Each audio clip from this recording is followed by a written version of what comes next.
Me llamo Alexei Petrov. Soy un periodista independiente especializado en investigar pueblos abandonados y sus historias ocultas. A lo largo de los años he recorrido innumerables aldeas y ciudades fantasmas, cada una con su propia narrativa de desolación y olvido. Sin embargo, uno de mis viajes más particulares fue en Kadikhchan, un asentamiento minero en el lejano oriente ruso, ahora reducido a escombros y silencio. Kadikhchan fue construido durante la Segunda Guerra Mundial por prisioneros del Gulag, destinado a la extracción de carbón para alimentar la maquinaria soviética. Tras el colapso de la Unión Soviética, la demanda de carbón disminuyó drásticamente, y en 1996, una explosión de metano en una de las minas cobró la vida de 6 mineros, precipitando el abandono total del lugar. Hoy, las ruinas de Kadikhchan yacen olvidadas, accesibles solo a través de la traicionera Carretera de los Huesos, un recordatorio sombrío de las vidas perdidas durante su construcción. Mi llegada a Kadikhchan estuvo marcada por una sensación de inquietud que no podía sacudirme. Las calles desiertas, los edificios desmoronados y la omnipresente quietud creaban una atmósfera opresiva. Mi objetivo era documentar el estado actual del pueblo y, si tenía suerte, descubrir algún rastro de su pasado.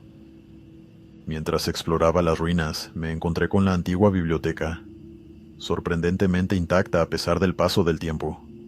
Entre estanterías polvorientas y libros descoloridos, descubrí un conjunto de diarios y cartas parcialmente quemados, ocultos bajo escombros. La curiosidad me impulsó a recogerlos y llevarlos al lugar donde me hospedaba, para examinarlos con detenimiento. Esa noche, bajo la tenue luz de una lámpara, comencé a descifrar los fragmentos legibles de los documentos. Las palabras, aunque a menudo incompletas, pintaban una imagen inquietante de los días previos al abandono de Kadikhchan. Un diario perteneciente a un tal Sergei Ivanov, fechado en noviembre de 1996, relataba tensiones crecientes entre los mineros y las autoridades locales. Mencionaba rumores sobre condiciones inseguras en la mina y decisiones cuestionables tomadas por la administración.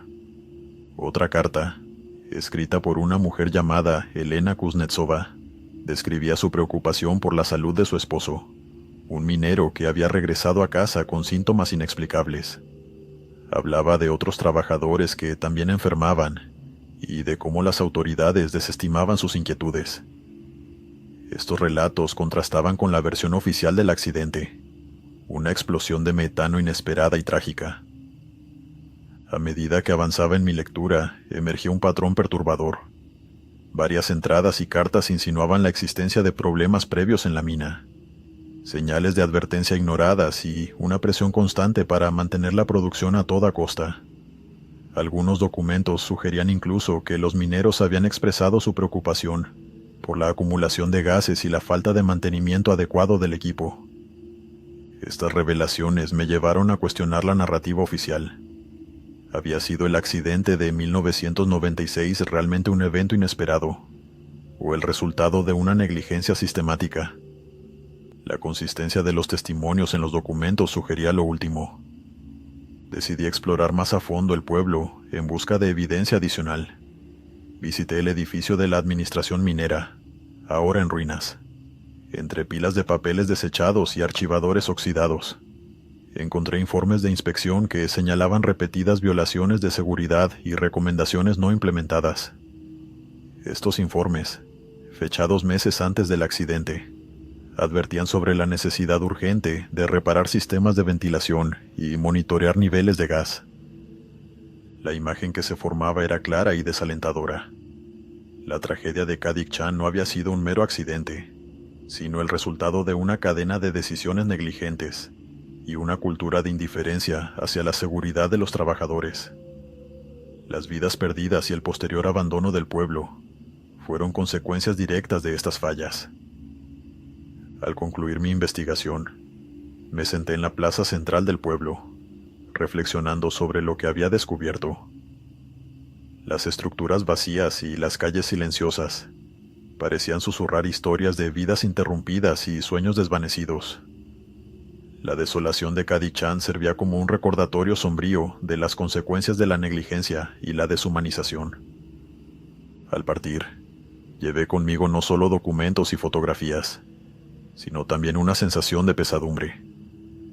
La historia de Cadichán, con sus verdades ocultas y voces silenciadas, pesaba en mi conciencia. Sabía que, aunque compartiera mis hallazgos, el destino del pueblo permanecería inalterado.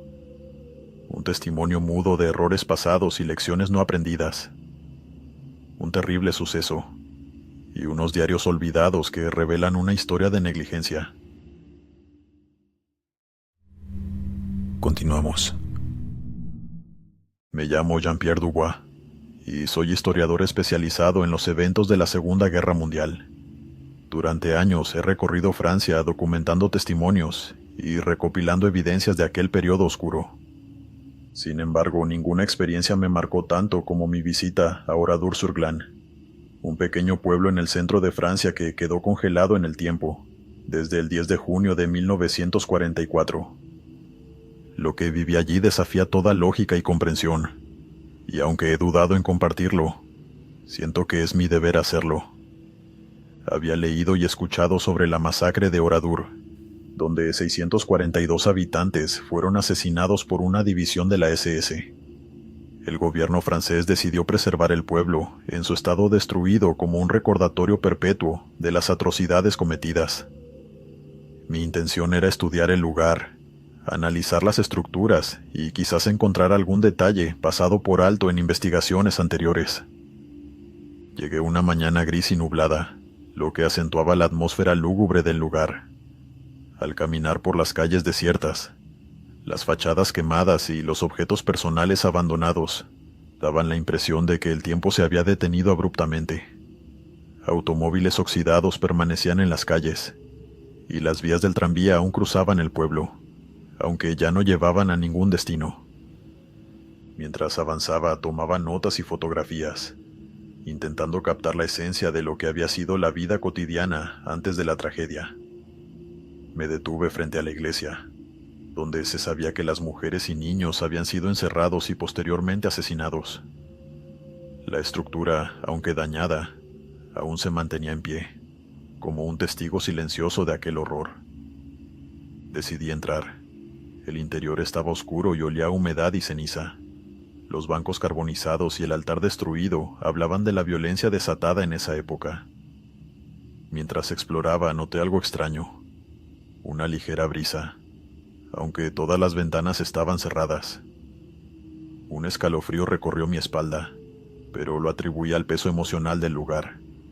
Continué mi recorrido por el pueblo, deteniéndome en lo que quedaba de la escuela, el café y las tiendas.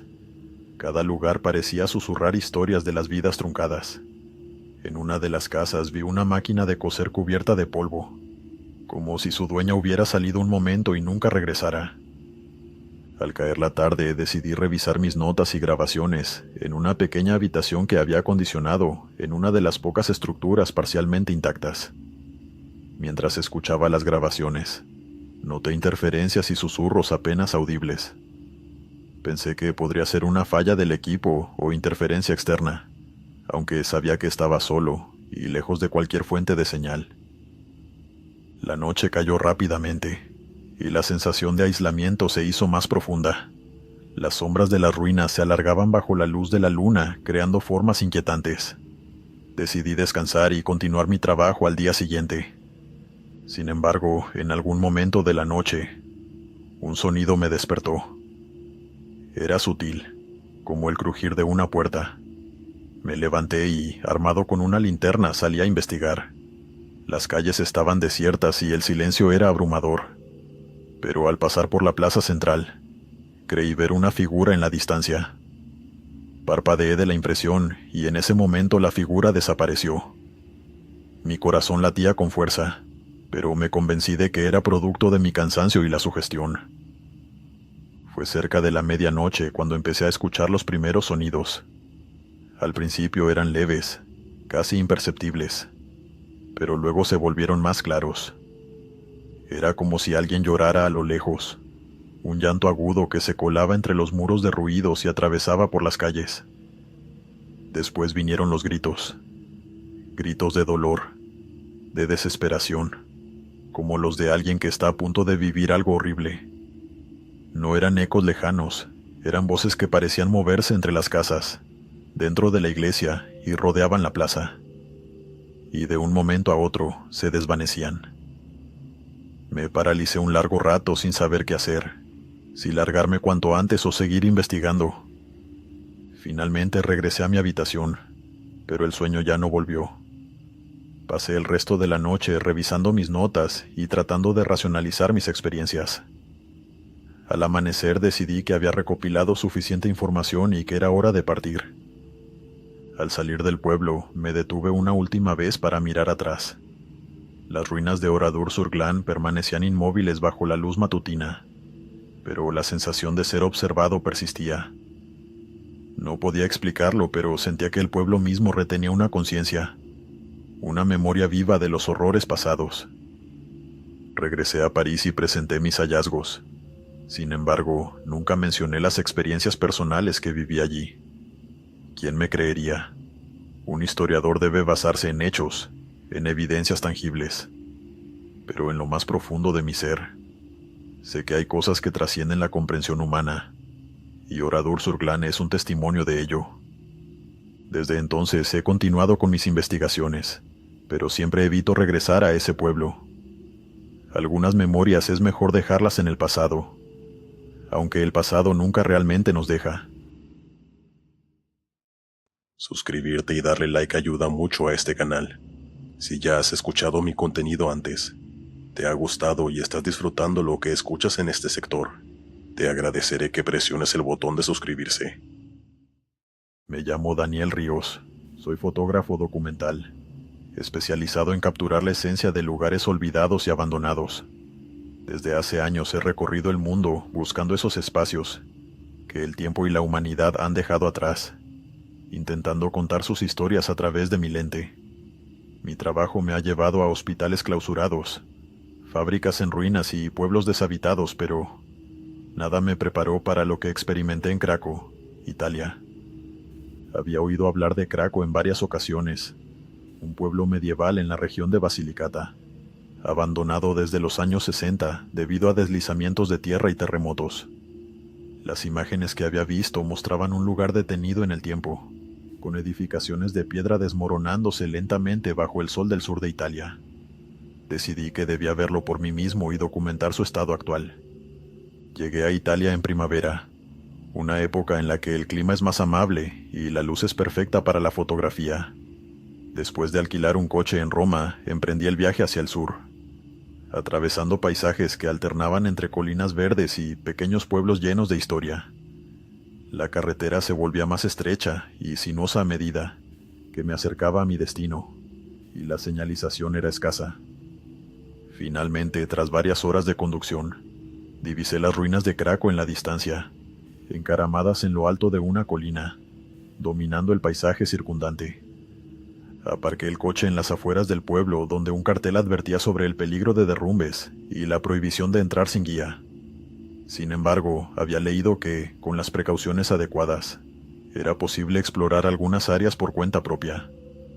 Equipado con mi cámara, una linterna y una mochila con suministros básicos, comencé a ascender por el camino empedrado que llevaba al corazón del pueblo. El silencio era absoluto. Solo el sonido de mis pasos y el canto ocasional de algún pájaro rompían la quietud. Las calles estrechas y serpenteantes estaban flanqueadas por edificios de piedra, muchos de ellos con fachadas derruidas y techos colapsados. Las puertas de madera, algunas aún en pie, crujían suavemente al viento. Me detuve en la plaza principal, donde una iglesia de aspecto solemne se erguía, desafiando el paso del tiempo. Mientras fotografiaba la iglesia desde diferentes ángulos noté algo peculiar. En una de las ventanas del segundo piso de un edificio adyacente, una cortina parecía moverse ligeramente, como si alguien la hubiera corrido para observarme. De inmediato deduje que debía ser el viento, aunque la brisa era casi inexistente, pero aún así, decidí acercarme para investigar.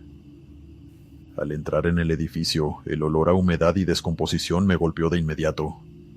El suelo estaba cubierto de escombros y el mobiliario, aunque escaso, yacía roto y disperso. Subí las escaleras con cautela, evitando las áreas que parecían inestables. Al llegar al segundo piso, me dirigí a la habitación cuya ventana daba a la plaza. La cortina, desgastada y polvorienta, colgaba inmóvil. No había indicios de que alguien hubiera estado allí recientemente. Tomé algunas fotografías aprovechando el momento y no le di más importancia al asunto. Continué explorando el pueblo durante varias horas, maravillado por la arquitectura y la atmósfera melancólica que impregnaba cada rincón. Sin embargo, de pronto comencé a sentirme muy incómodo. En varias ocasiones creí escuchar el sonido de la grava como el sonido de pasos, y en más de una ocasión tuve la impresión de ver figuras fugaces en mi visión periférica. Intenté ignorar estas percepciones, atribuyéndolas a la sugestión. Al caer la tarde decidí que era momento de marcharme. Mientras descendía por el camino hacia mi coche, me crucé con un anciano que subía lentamente apoyado en un bastón. Su presencia me sorprendió ya que no había visto a nadie más en todo el día. Al pasar junto a él me saludó con una leve inclinación de cabeza y una mirada sin emociones.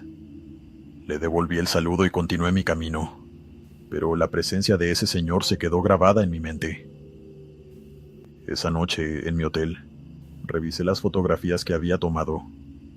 La mayoría eran exactamente como las recordaba, capturando la desolación y la belleza de Krakow. Sin embargo, al llegar a las imágenes de la plaza principal, noté algo. En una de las fotos, en la ventana donde había visto moverse la cortina, se distinguía claramente una figura humana. Amplié la imagen intentando discernir más detalles, pero la figura estaba desenfocada, casi como si no perteneciera del todo al entorno. No tenía rasgos definidos, solo una silueta oscura, erguida junto al marco de la ventana, mirando hacia abajo, hacia mí. Volví a revisar las otras fotos tomadas desde distintos ángulos, y en al menos 3 más se podía distinguir la misma forma, como si se hubiera desplazado dentro del edificio, siempre en sombra, siempre observándome. No dormí bien esa noche. Una parte de mí sabía que lo que había visto no era una ilusión óptica. Había algo en esa figura, en su manera de estar presente sin estarlo, que me resultaba profundamente inquietante. Pero aún así quise racionalizarlo. Pensé que quizás era alguien más, algún explorador o incluso un vagabundo que se refugiaba en las ruinas. A la mañana siguiente decidí regresar. Lo hice sin anunciarlo, sin avisar al guía local que solía acompañar a los turistas. No llevaba intenciones de fotografiar nada más. Solo quería comprobar que no había nada extraño, que todo tenía una explicación lógica. Subí de nuevo hasta el corazón del pueblo y recorrí el edificio donde había visto la figura. Cada habitación estaba vacía, silenciosa, tan descompuesta como el día anterior. No encontré huellas, ni señales recientes, ni rastro alguno de presencia humana. Sin embargo, al salir me detuve frente a la iglesia. Algo me impulsó a entrar, aunque las puertas apenas se sostenían. El interior estaba oscuro, los vitrales polvorientos, el altar cubierto por escombros y telarañas. Avancé entre los bancos de madera hasta el centro del recinto. No sé cuánto tiempo estuve allí, quizás minutos, quizás más, pero antes de salir escuché algo. No fue un ruido fuerte, sino una especie de murmullo seco, casi como una exhalación profunda, que resonó justo detrás de mí. Al dar la vuelta sentí una presencia, no como una energía, sino como algo físico, tangible. Fue entonces cuando decidí marcharme definitivamente. No tomé más fotos, no grabé ningún video, solo bajé la colina, subí a mi coche y me fui. En los días siguientes evité revisar las fotos. Me concentré en otras cosas para tratar de desconectarme del viaje. Pasaron semanas antes de que pudiera volver a ver la carpeta con las imágenes de Krakow. Cuando finalmente lo hice, descubrí algo más. En una de las últimas fotos, una que tomé justo antes de irme el primer día, Aparece de nuevo la figura, pero esta vez no está en la ventana. Está en la entrada de la iglesia, y no está mirando hacia mí. Está de espaldas como si me hubiera dejado entrar. Nunca más volví a Craco. De hecho, no volví a Italia. Cambié de proyectos y dejé de fotografiar pueblos abandonados. He trabajado en muchos sitios desde entonces. He estado en ruinas industriales, en asilos olvidados, en zonas de guerra. Pero nada se compara a lo que viví en Craco. No por lo que vi, sino por lo que sentí. Por lo que se quedó conmigo. Porque a veces no es lo que capturas con la cámara lo que más pesa, sino lo que no puedes dejar atrás, lo que transmite cada imagen, cada sombra, cada silencio. Gracias por compartir mi historia. Continuamos. Mi nombre es Gabriel Méndez y soy antropólogo, aunque a estas alturas ya no sé si eso describe lo que hago o simplemente lo que estudié. Desde hace varios años me dedico a registrar vestigios de comunidades fantasmas en zonas de explotación industrial, sobre todo en América del Sur. Mi trabajo no es exactamente académico, pero sí muy metódico. Documentación, fotografía, entrevistas con los últimos residentes vivos, archivo sonoro, una especie de arqueología de la memoria reciente. Es solitario, pero me gusta.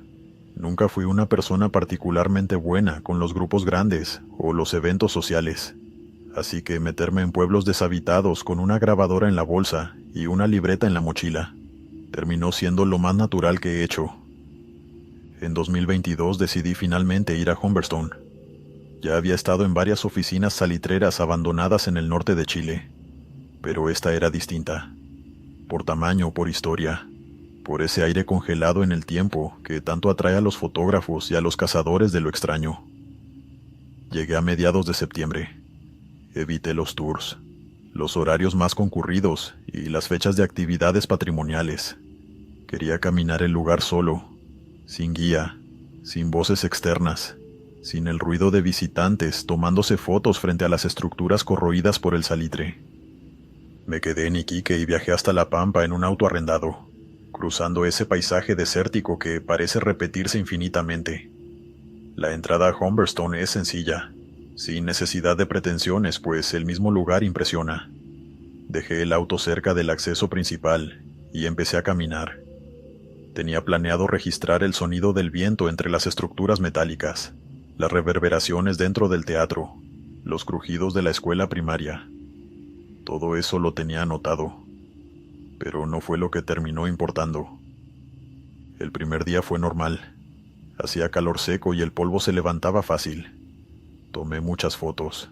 Recorrí las calles desiertas. Entré a la pulpería, al hospital, al patio donde colgaban herramientas oxidadas como esqueletos mecánicos. Todo parecía suspendido en el tiempo con una pausa indefinida. Esa noche revisé el material y lo guardé. Todo en orden. Fue al segundo día que las cosas empezaron a cambiar.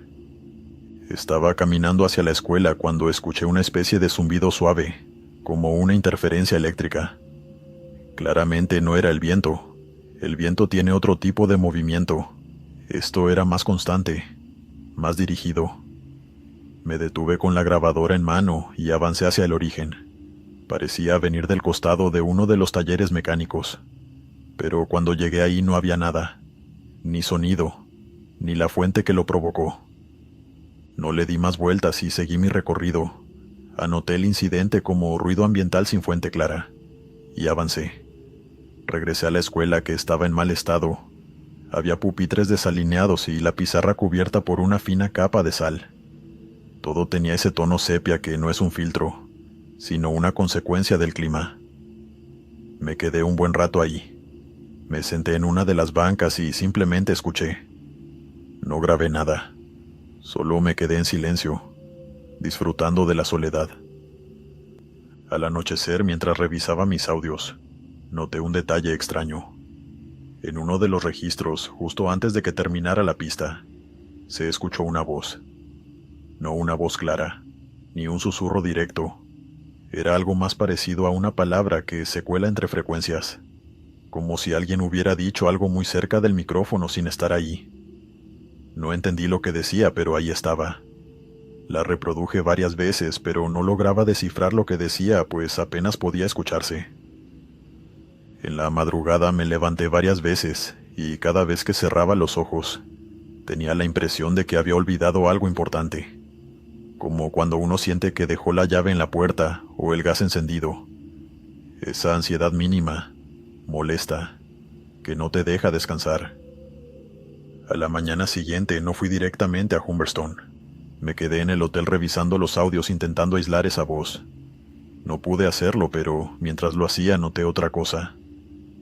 En una de las fotos tomadas el primer día, en el fondo, muy al fondo, en una de las entradas del teatro, había algo.